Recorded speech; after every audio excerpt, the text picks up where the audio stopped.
saudara? Gimana di sini? Get ready, saudara? Ready? Ready? Amen. Haleluya, saudaraku. Apa kabar semuanya? How are you?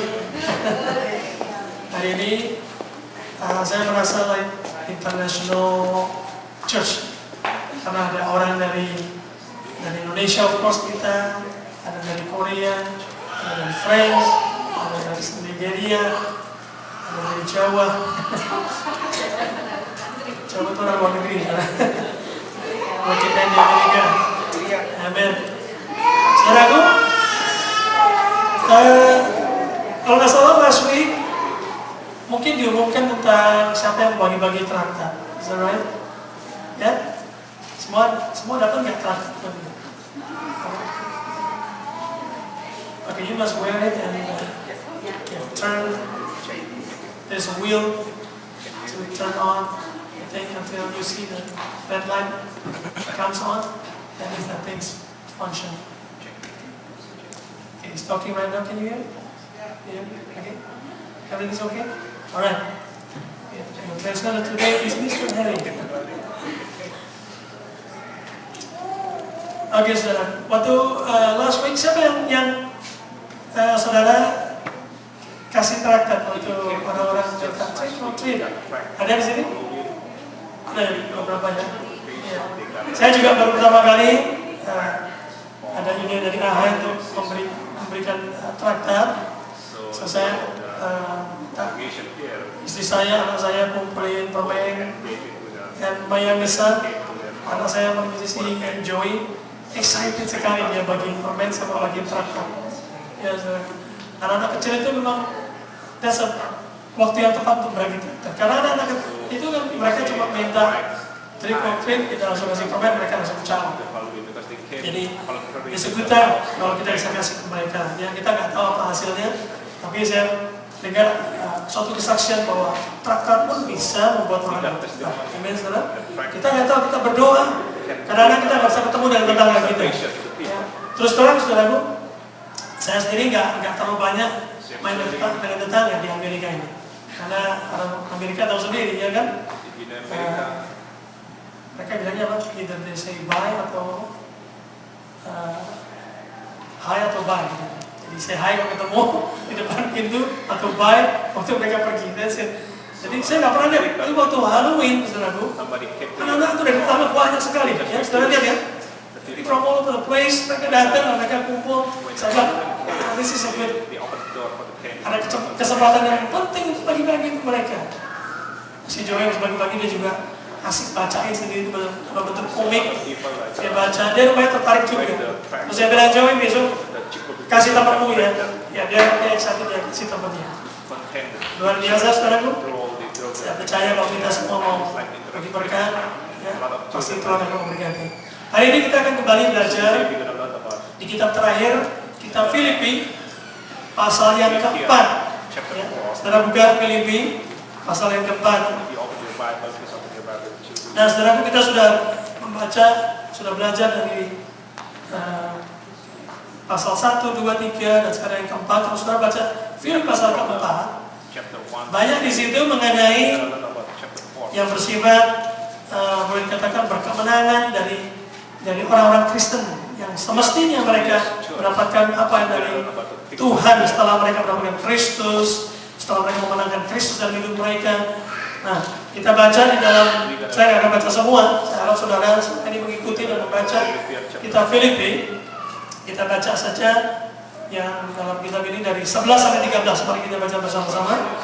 Philippians chapter 4, 11 to 13. Ya.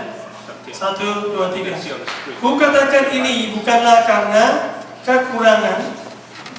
Mari saudara baca sama-sama. Sebab aku telah belajar mencukupkan diri dalam segala keadaan. 12. Aku tahu apa itu kekurangan. Aku tahu apa itu kelimpahan. Dalam segala hal, dalam segala perkara, tidak ada sesuatu yang merupakan rahasia bagiku, baik dalam hal kenyang maupun dalam hal kelaparan, baik dalam hal kelimpahan maupun dalam hal kekurangan. Segala perkara dapat kutahui dalam Dia yang memberi kekuatan kepadaku. Wow. Jadi pasal keempat ini kalau saudara baca banyak berbicara mengenai hal-hal yang sangat positif.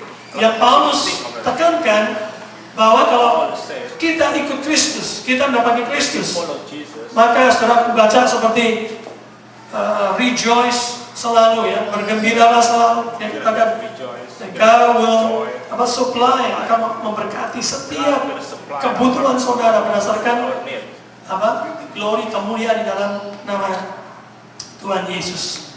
Nah, malam hari ini kita ingin menekankan mengenai to be content atau berkecukupan di dalam Kristus. Berapa dari saudara yang boleh dikatakan hari ini merasa saya sudah cukup dengan hidup? Bisa katakan? Ada yang merasa sudah cukup? Nah, semuanya nggak cukup ya? Semua. Not enough money, not enough cars, mungkin enggak. Kalau mungkin butuh banyak ya. Termasuk saya semua juga. Kayaknya kita nggak enough. Ya. Tapi berapa saudara kalau ngaca malam hari ini lebih lagi merasa nggak cukup? Rambutnya kurang, ininya kurang.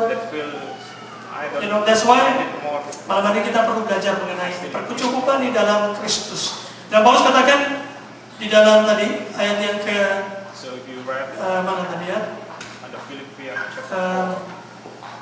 12 ya. Kalau nggak salah.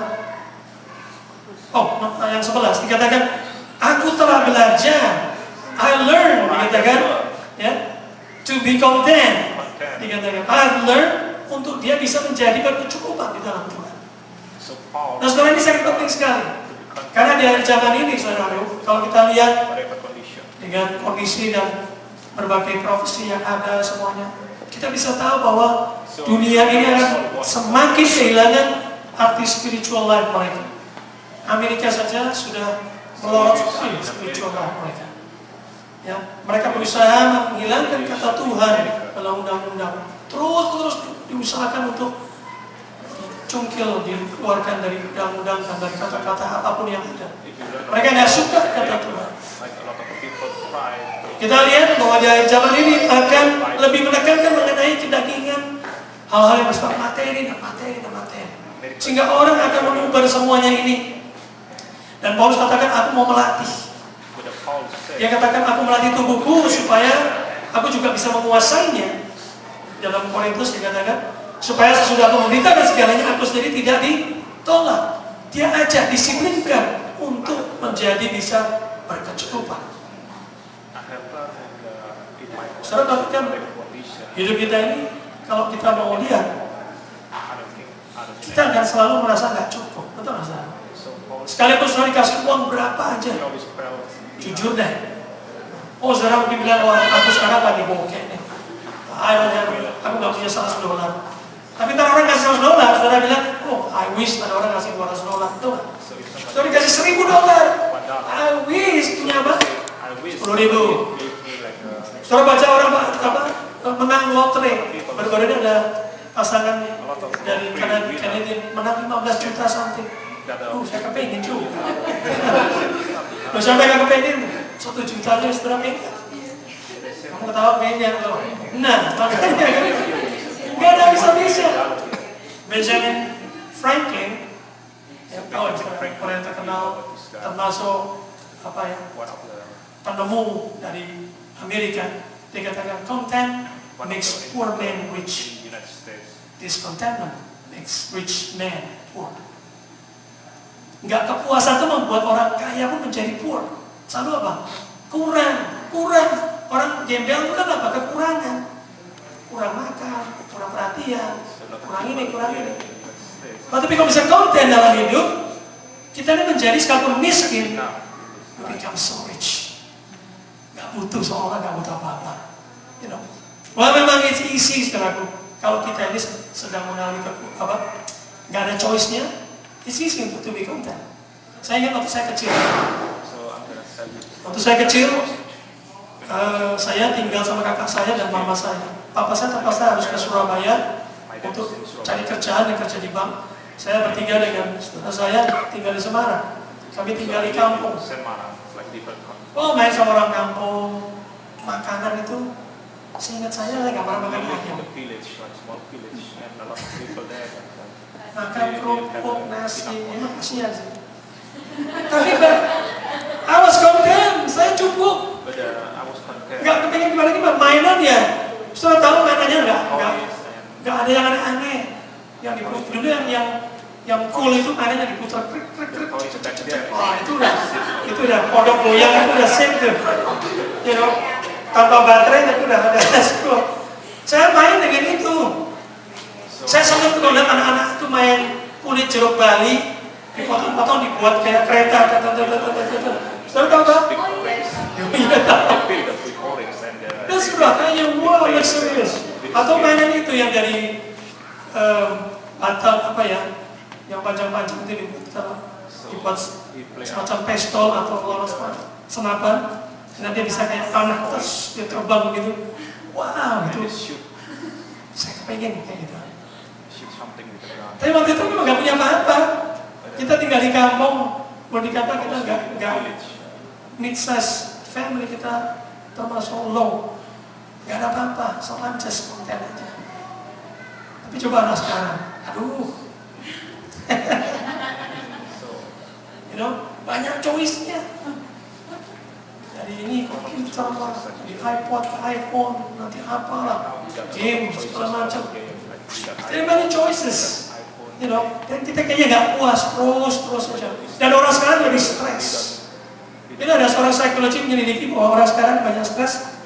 Salah satunya karena apa? Karena mereka nggak puas dalam hidupnya.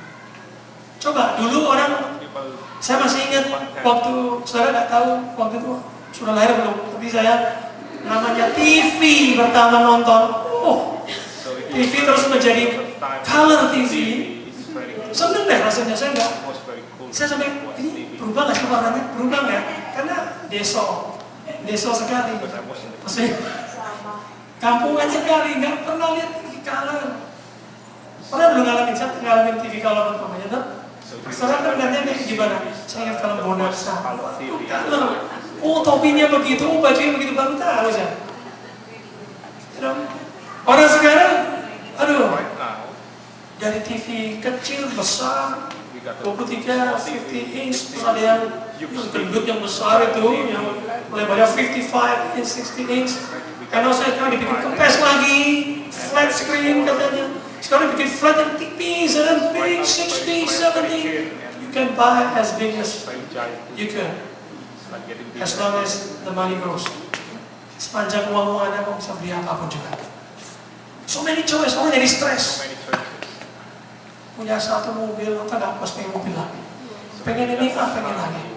Selalu ada keinginan terus, betul nggak salah? Dan ini bahaya sekali karena discontentment ini menjadikan kita menjadi tidak pernah tenang hidupnya, selalu stres, selalu resah. And David mengatakan di dalam Mazmur, "The Lord is my shepherd, I shall not want." Dia katakan, Tuhan adalah gembalaku dan aku gak mau apa, terjemahan di bahasa Indonesia. Paulus juga katakan, oh yang aku ingin cuma satu, ialah Kristus. Aku bisa melupakan semua di belakang, karena kalau aku dapat Kristus, semua sudah cukup dalam hidup ini. Tapi kalau kita nggak dapat Kristus, kita ada di dalam dunia, kita ini selalu punya craving terus, yang kepengen sesuatu yang kita pengen makan terus. You know? Adam dan Hawa jatuh. Kenapa saudara? Kepengen, ya kan? Nggak puas. Tuhan sediakan, hey Adam, ini loh, kamu boleh makan apa aja, segala macam buah, pohon, punyamu. Bayangin saudara. Nggak ada orang mungkin diukur zaman sekarang sekaya sebesar Adam, karena dia diberikan seluruh planet. Tapi nggak puas juga kan?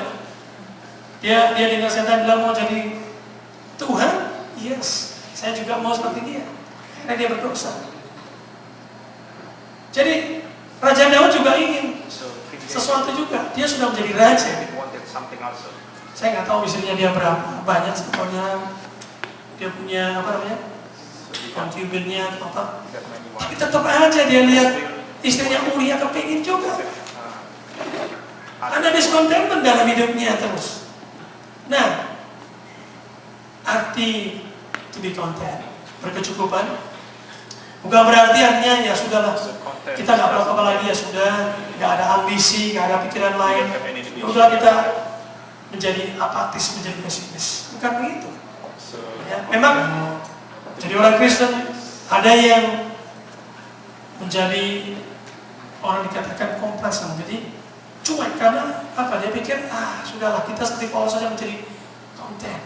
Sudah biasa aja, nggak perlu ada ambisi, nggak perlu ada ambisi. Nah, saya pelajarin, saya nggak ada waktu mengenai ambisi ini, tapi saya pelajari apa sih mengenai ambisi ini dengan hubungannya dengan menjadi konten, menjadi berkecukupan. Kalau kita cukup segalanya, kalau itu kita nggak perlu ada ambisi, betul?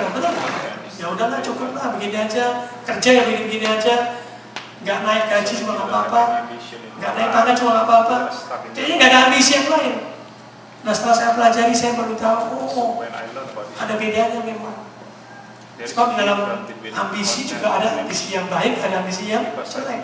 Ada ambisi yang spiritual, ada yang nggak spiritual. Ada ambisi yang righteous, ada yang unrighteous. Nah, kita sebagai orang Kristen, kita boleh punya ambisi. Kita boleh punya righteous ambisi. Bedanya apa sih? Saya mencari sedikit, ternyata bedanya cuma sedikit sekali. Kita mengajar kita untuk selalu berkecukupan, betul. Tapi kita juga perlu punya ambisi. Kita juga perlu punya ambisi yang baik. Bedanya ambisi yang baik itu apa? Bedanya yang baik, motifnya aja. Saatnya kalau orang yang ambisinya unrighteous, dia pengen membuat dirinya lebih besar, tapi untuk siapa? Dirinya sendiri. Nggak mikirin orang lain. Dia bisa naik pangkat kemana aja, tapi untuk dia sendiri. Tapi ambisi yang dari Tuhan, yang baik, seperti Paulus yang punya ambisi. Apa ambisinya Paulus? Dia pengen seluruh orang mendapat Injil. Dia punya ambisi, dia lari sana, lari sini, lari sana. Ambisi untuk memberitakan Injil. That's a good ambition. Motifnya. Ya. Dulu saya pikir, ya, jadi orang Kristen ini memang harus biasa-biasa, nggak perlu ambisi, nggak perlu gimana-gimana. Tapi setelah saya pelajari lebih lanjut, perlu kita punya ambisi righteous atau yang right ambition, ambisi yang benar, yaitu motif kita apa? Saudara mau punya pelayanan kayak seperti orang misalnya suka mengkritik, pelayanan si so and so punya kapal terbang, punya ini, betul nggak? Pernah dengar gitu? Dia punya duitnya banyak, punya ini, gedungnya besar. Saya bilang nggak sembarangan. Dia pakai kapal terbang, kalau dia buat Injil nggak apa-apa. Kalau dia buat pakai kapal terbang, buat dia main muter-muter sendiri tiap hari, ya itu sama. Betul nggak? Yang penting motifnya apa? Saudara punya mobil 3 pun boleh, mau punya 5 pun boleh. Amin, saudara? Asal tuh mobil jangan dipakai untuk dirimu sendiri. Amin? Jadi ada orang yang perlu kasih. Nah, lain beda kan? Saudara mau bangun sesuatu yang besar, tapi untuk orang lain. Nah, di dalam Filipi 4 ayat 11, saya baca di dalam Amplified Bible-nya. Dikatakan, not that I am implying that I was in any personal want, for I have learned how to be content. Dikasih keterangan, artinya itu apa? Satisfied to the point where I'm not disturbed or disquieted in whatever state I am. Satisfied to a point where I'm not disturbed. Bisa menjadi puas dengan sampai level tertentu kita ini nggak terganggu dengan apapun juga. Ya, saudara mau dikasih uang berapapun, tapi saudara bisa tenang aja dengan orang lain diberi lebih. Saudara ada pekerjaan yang baik, that's it. Saya mau bekerja dengan keras untuk pekerjaanku. Lihat teman-teman yang lain mau dapat promosi yang lain dengan cara curang, dengan cara apa terserah. Yang penting kita bisa konten dengan diri sendiri. Ini penting. Ya. Kita harus bisa satisfied, menjadi cukup di dalam segala keadaan, meskipun pikiran, perasaan, dan kemauan mungkin mengatakan belum. Bisa merasa cukup. Kita bisa mengontrol diri untuk mengatakan enough is enough. Nah, the danger dari orang Kristen adalah kalau kita nggak bisa mengontrol diri, nggak bisa berkecukupan, selalu mencari yang untuk memuaskan diri. Nah, I believe seperti kata Paulus di sini di ayat 13, waktu dikatakan I can do all things. Saya pikir siapa? Saya tanya, dalam diri saya. Siapa sih manusia di dunia ini yang bisa merasa berkecukupan benar itu siapa? Dan Holy Spirit kasih tahu di dalam hati saya. Memang ini perkara konten itu perkara rohani, saudara. Perkara spiritual. Bukan perkara jasmani, bukan perkara pikiran. Nggak bisa kita rasakan. Spirituality. To be content itu. Jadi pada saat Kristus yang ada dalam hidup kita ini tinggal di dalam hidup kita ini, baru kita bisa merasa berkecukupan. Kita nggak bisa merasa diri kita untuk cukup sih. Nggak bisa. Kita terlalu weak, kita terlalu lemah untuk menjadi cukup sendiri. Nggak bisa. Ya. Saudara kalau makan aja kan kadang-kadang pengen lebih, nggak bisa kita bilang stop. Susah kadang-kadang, pengennya ini. Apalagi kalau di kantongnya tebal dengan uang. Belanja, shopping. It's hard to stop, is that right? Nah, nggak bisa dikontrol dengan pikiran, dengan kejiwaan, nggak bisa. Only when it's spiritual. Karena di dalam buah roh dikatakan itu ada self control, ada penguasaan diri. Jadi roh itu yang membuat kita bisa menjadi konten, menjadi cukup. Nah, bahaya yang terpenting jelas untuk kita nggak bisa berkecukupan ialah apa saudara? Menjadi greedy, ya, menjadi covetous, menjadi apa itu serakah. Kalau kita nggak bisa merasa cukup, kita kepengen terus. Coba saudara baca yang punya Alkitab bahasa Indonesia, Pak Yusuf bisa tolong baca Pak 1 Timotius 6 ayat 10 Pak. 1 Timotius 6 ayat 10. Sini ada yang bawa Bible Indonesia. Yang Timotius 6 ayat yang 10. Karena akar segala kejahatan ialah cinta uang. Sebab oleh memburu uanglah beberapa orang telah menyimpang dari iman dan menyiksa dirinya dengan berbagai-bagai duka. Amin. Thank you, Pak. Dikatakan akar dari segala kejahatan ialah cinta uang, dikatakannya enggak? Saya juga pikir, masa sih cinta uang aja bisa akar dari segala, dikatakan. Setelah saya pikir, nggak semua akar kejahatan itu dari cuma uang, betul? Bisa las yang lain dong. Bisa las-las karena yang lain, maksud saya bukan cuma sekedar uang. Tetapi kata kuncinya adalah next itu dikatakan. Beberapa orang dikatakan apa tadi Pak? Memburu, betul nggak? Orang itu berburu, itu artinya apa orang yang berburu itu? Serakah, greedy. Nah ini yang engineer, yang menciptakan orang itu cinta uang, greediness-nya. Kalau saya kira kalau faktor uang aja nggak semua dari semua kejahatan. Karena orang bisa aja karena politik, gitu, jahat karena macam-macam lah. Karena iri, karena dengki, karena benci, karena dendam.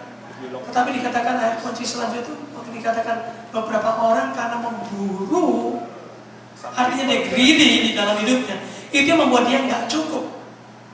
Ya.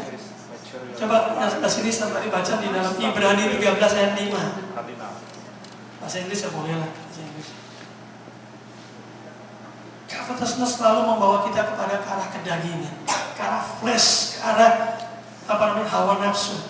Ya, kita bisa tahu. Ibrani 13 ayat 5.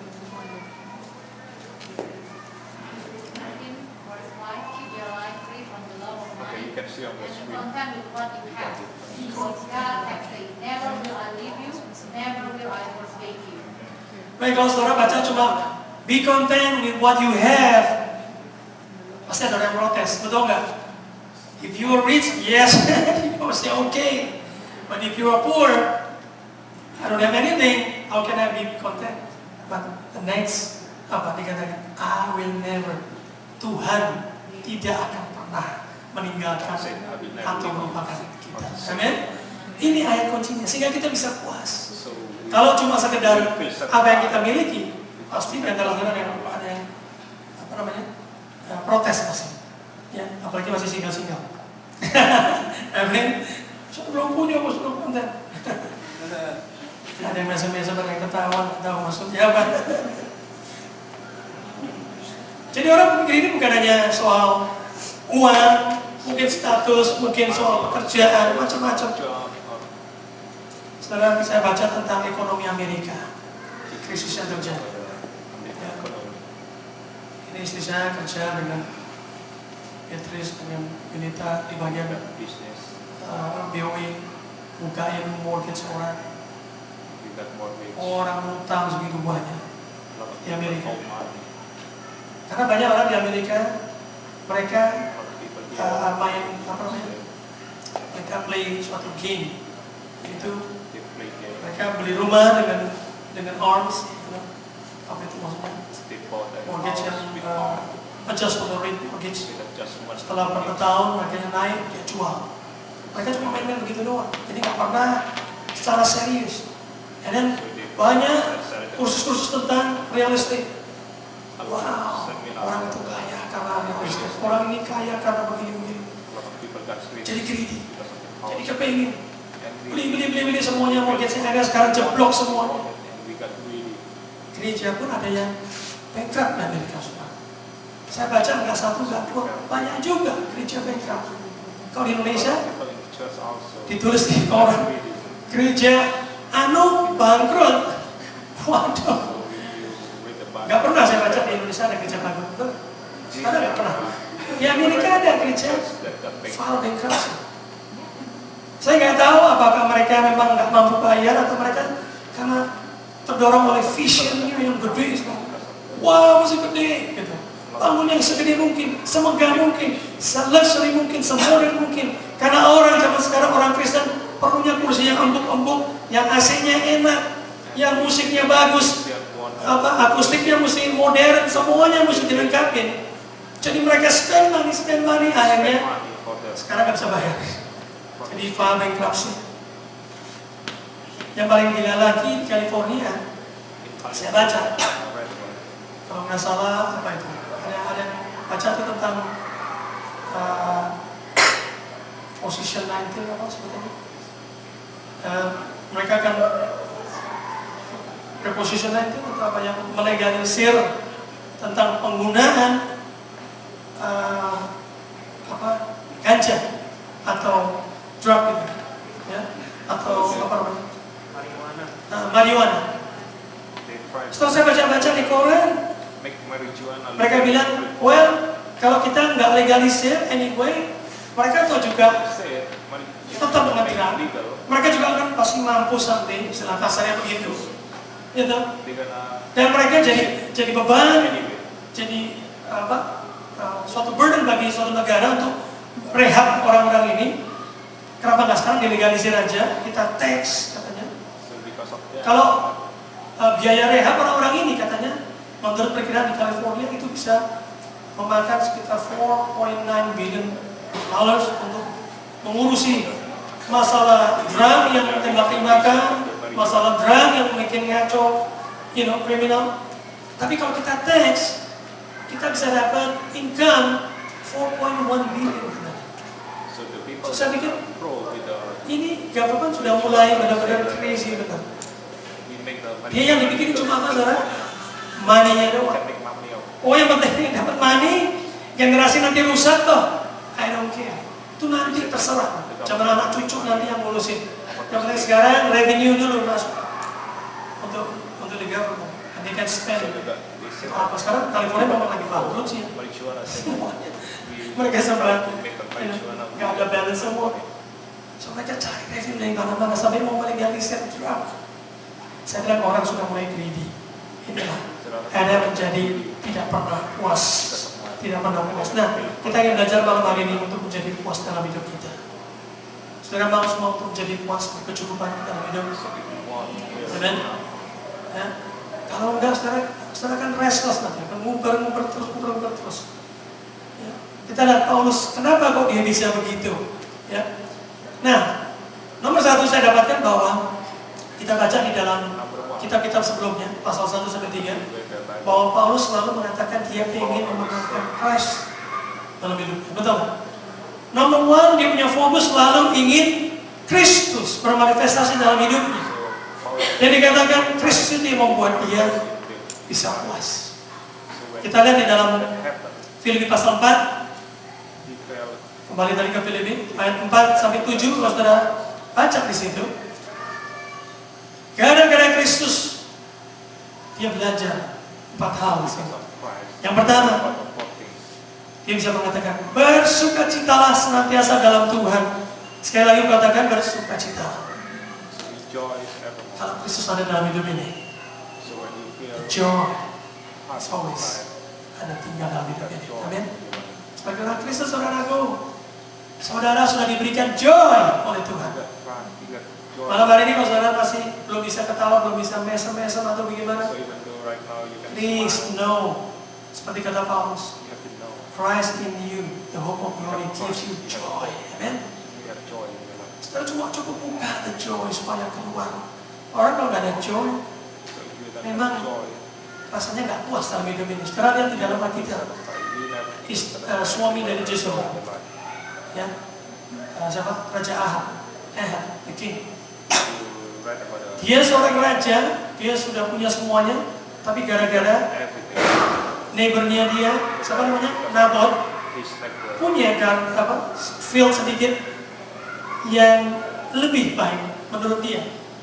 Dia bilang karena lebih dekat dengan istanaku, aku kepengen. I want it. Dia kritik itu. Nah, istrinya bilang, kamu kan raja, And his wife said, ambil aja. okay, just take it. Jadi dia gara-gara itu dia berbuat dosa. Orang yang begini nggak bisa bersuka cita. People love you. Kalau kita nggak ada sukacita, kita akan mikirin yang selalu yang nggak puas. Oh, I need this, I need that. Selalu. But if you enjoy, makan nggak makan terus kita bisa tahu. Amin. You got joy. Saudara, So you kalau Anda mengalami kesusahan, have start open your joy in your life. Oke, Okay? Let it flow. And the joy itu menjadi obat, mengobati segala kesakitan dalam hidup. Yang kedua, dikatakan ayat yang ke-6, hendaknya kamu jangan khawatir tentang apapun juga. Dia belajar dari Kristus, dia menjadi gak khawatir, ya kan? Karena apa? Dia tahu bahwa Kristus itu seperti tadi katakan di sini, yang kita baca tadi, bahwa Tuhan tidak akan pernah melupakan, tidak akan pernah membiarkan kita kekurangan. Can you say amen? Tuhan tak pernah. Saya percaya itu. Karena saya sudah lihat dari hidup saya dari dulu, Tuhan tidak pernah mengizinkan saya sampai tidak bisa konten karena sesuatu yang selalu saya inginkan. Dan hanya Kristus yang bisa memberikan. Dia katakan, jangan khawatir. Tetapi dikatakan apa? Ayat yang ke-6, nyatakan dalam segala hal keinginanmu kepada Allah. Dikatakan dalam doa dan permohonan dengan ucapan syukur. Gak pernah khawatir. Saudaraku masih enggak zaman dulu waktu zamannya Pak Iso apalagi kayak belum ada cellphone, belum ada GPS. Ya zaman saya juga waktu saya keluar kota tahun 70-an, 80 juga belum ada GPS, gak ada cellphone. How many of you waktu keluar kota ketakutan? Sekarang saya lebih ketakutan keluar kota kalau nggak bawa cellphone, mesti siapin GPS, siapin ini semua. Zaman dulu saya naik mobil kantor yang udah bobrok pun saya bawa keluar kota jalan aja, ke puncak. Mogok nanti masa bodoh nanti gimana?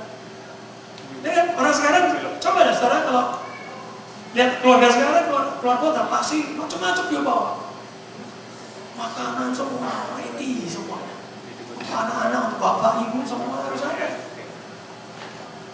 Sama kita nggak sadar bahwa kita ini menjadi orang yang khawatiran, betul nggak? Tanpa sadar. Ya kan? Kita baru realize kan? Saya baru realize saya keluar kota, kalau cellphone nggak ada, saya orang bingung. Mana cellphone? Nggak ada cellphone-nya. Padahal dulu nggak ada cellphone. Oh, sebelum time kata orang Sunda. Jalan-jalan aja. Nggak pernah saya mikirin bahwa tambahan bank, bawa ban serep, nggak pernah mikirin saya. Tapi sekarang saya lebih concern. Triple A ada, saya lebih aman. Saya semua harus siap. Itu biasa kita zaman sekarang lebih khawatir sebenarnya.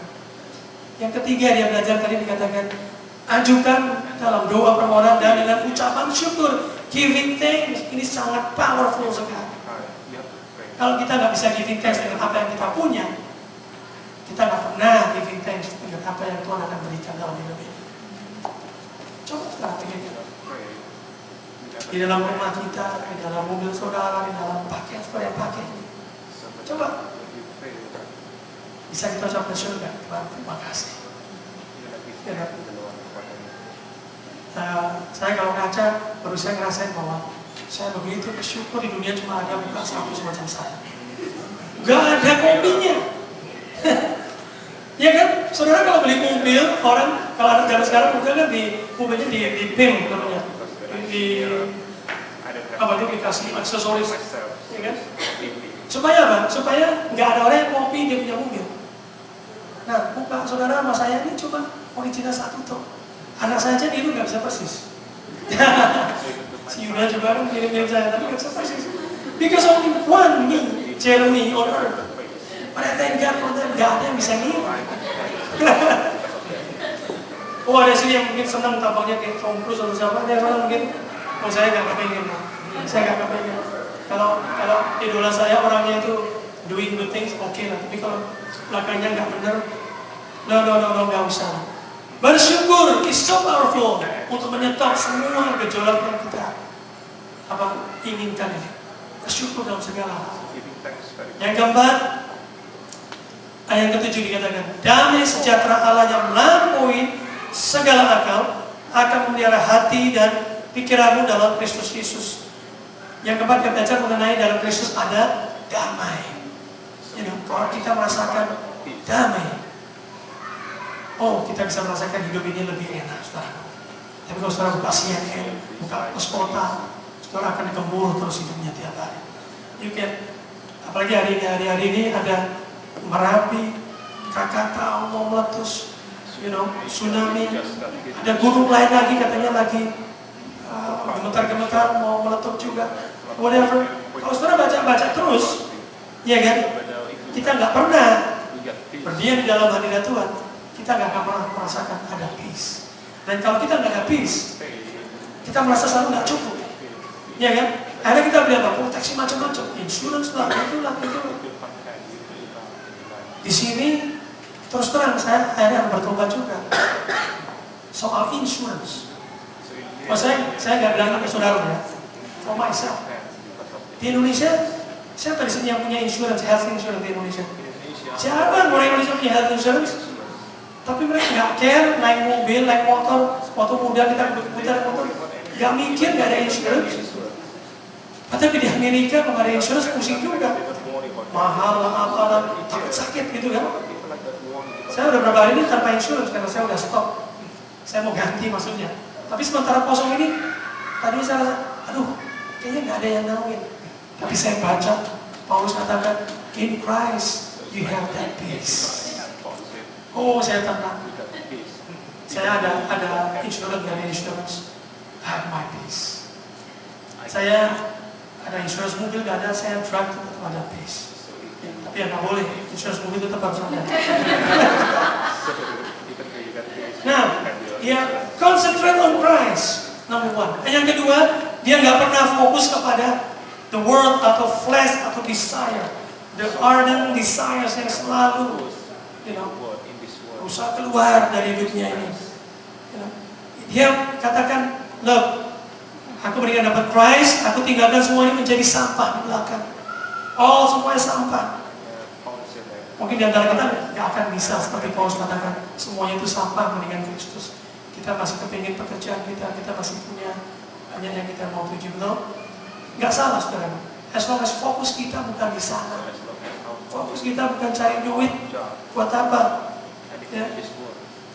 Kalau kita banding-bandingkan diri kita dengan yang lain, kita selalu melihat bukan yang kita miliki, kita akan selalu nggak cukup. Betul nggak, saudara? Ya.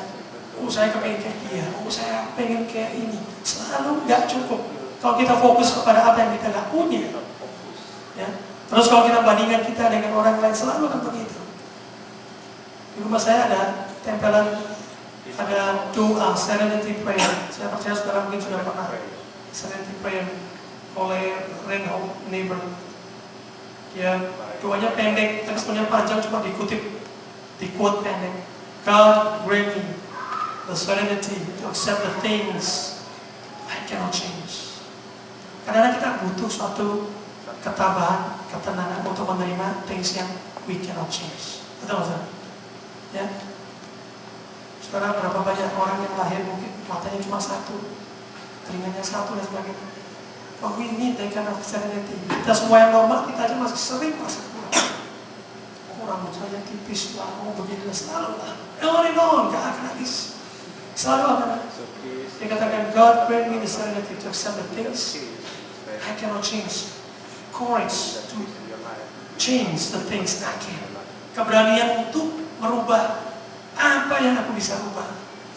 Kita kadang-kadang perlu merubah diri kita itu menjadi lebih baik. Tapi itu ada courage and wisdom to know the difference. Saya kalau lihat ini, saya sengaja taruh di WC saya. Saya baca, kalau ada rasa desire yang enggak puas, saya mulai, yes Lord, give me the serenity to accept things I cannot change. You know, saya kalau lihat masa belakang saya, waduh, sekarang udah umur segini. Betul kan Pak Yusuf ya? Kita kalau udah umur ini kadang-kadang kita ke belakang, coba dulu sekali waktu kita umur segini begini, betul kan? Kadang-kadang kita pikir, semua kita ingin berubah sekarang. Tapi kita harus accept the things that we cannot change. There are many things that kita nggak bisa change. Your parents, your background. You know. Saya dulu pernah sangat benci menjadi orang Chinese. To be honest, because saya benci selalu di underestimate orang-orang selalu waktu kecil dikata-kata, saya kesal dengan why saya menjadi orang Chinese. Tapi sekarang I can say that because anyway saya hidup sehat, saya hidup tenang, bisa sekolah luar negeri berkat my Chinese parents. Anyway, ya, Paulus sebetulnya dia bisa kalau mau membangun organisasi gede, betul? Orang macam Paulus dia punya kaliber yang kuat, dia punya anak buah yang banyak, dia mau bikin nama yang besar, tapi dia nggak mau, dia nggak pernah mau bikin organisasi atau apa, dia nggak pernah. Because dia katakan Christ is more than anything buat dia, more than anything, cukup lah. Hari ini saya ingin saudara renungkan, kalau Anda komplain tentang pair of shoes yang Anda punya mungkin saat ini, saudara mungkin perlu memikirkan seseorang yang di luar sana yang punya sepatu sama sekali. Kalau sekarang ini komplain mungkin apa makanan yang Anda rasakan, just think today ada orang di luar sana yang tidak bisa makan. Kalau kita mengeluh bahwa oh no one cares about me, no one cares for me. Tapi Paulus katakan apa? God will supply all your needs. You know, according to His riches in His glory. Dia akan mensupply.